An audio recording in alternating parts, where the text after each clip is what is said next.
K R ಪೇಟೆ BJP ಅಧ್ಯಕ್ಷ ಸಾರಂಗಿ ನಾಗಣ್ಣ ಅವರು ಮಾಜಿ ಸಚಿವ ನಾರಾಯಣಗೌಡ ಅವರನ್ನು ಸನ್ಮಾನಿಸಿ ಗೌರವಿಸಿದರು.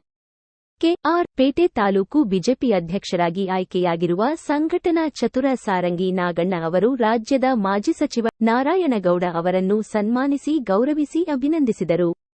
ಕೆಆರ್ ಪೇಟೆ ತಾಲೂಕಿನಲ್ಲಿ ಬಿಜೆಪಿ ಪಕ್ಷದ ಸಂಘಟನೆಗೆ ತಮ್ಮನ್ನು ತೊಡಗಿಸಿಕೊಂಡು ಮುಂಬರುವ ಲೋಕಸಭಾ ಚುನಾವಣೆಯಲ್ಲಿ ಪಕ್ಷದ ಅಭ್ಯರ್ಥಿಯ ಗೆಲುವಿಗೆ ದುಡಿಯುವ ಜೊತೆಗೆ ನಮ್ಮ ತಾಲೂಕಿನಿಂದ ಅತಿ ಹೆಚ್ಚು ಮತಗಳನ್ನು ತಂದುಕೊಡುವ ನಿಟ್ಟಿನಲ್ಲಿ ಬದ್ಧತೆಯಿಂದ ಕೆಲಸ ಮಾಡುವಂತೆ ನಾರಾಯಣಗೌಡ ಕಿವಿಮಾತು ಹೇಳಿದ ಅವರು ನೂತನ ಅಧ್ಯಕ್ಷ ಸಾರಂಗಿ ನಾಗಣ್ಣ ಅವರಿಗೆ ಶುಭ ಕೋರಿದರು. ಈ ಸಂದರ್ಭದಲ್ಲಿ ಮುಖಂಡರಾದ ಸುರೇಶ್ ಮೋದಿ, ಸಿಂಗನಹಳ್ಳಿ ರವಿ, ಪಿಎಲ್ಡಿ ಬ್ಯಾಂಕಿನ ನಿರ್ದೇಶಕರಾದ ಬಂಡಿಹೊಳೆ ಶಿವಕುಮಾರ್, ಎಜಾಜ್ ಪಾಷಾ, ರಾಮೇಗೌಡ, ಕೈಗೊನಹಳ್ಳಿ ಕುಮಾರ್, ನಾರಾಯಣಗೌಡರ ಆಪ್ತ ಸಹಾಯಕ ದಯಾನಂದ ಮತ್ತಿತರರು ಉಪಸ್ಥಿತರಿದ್ದರು.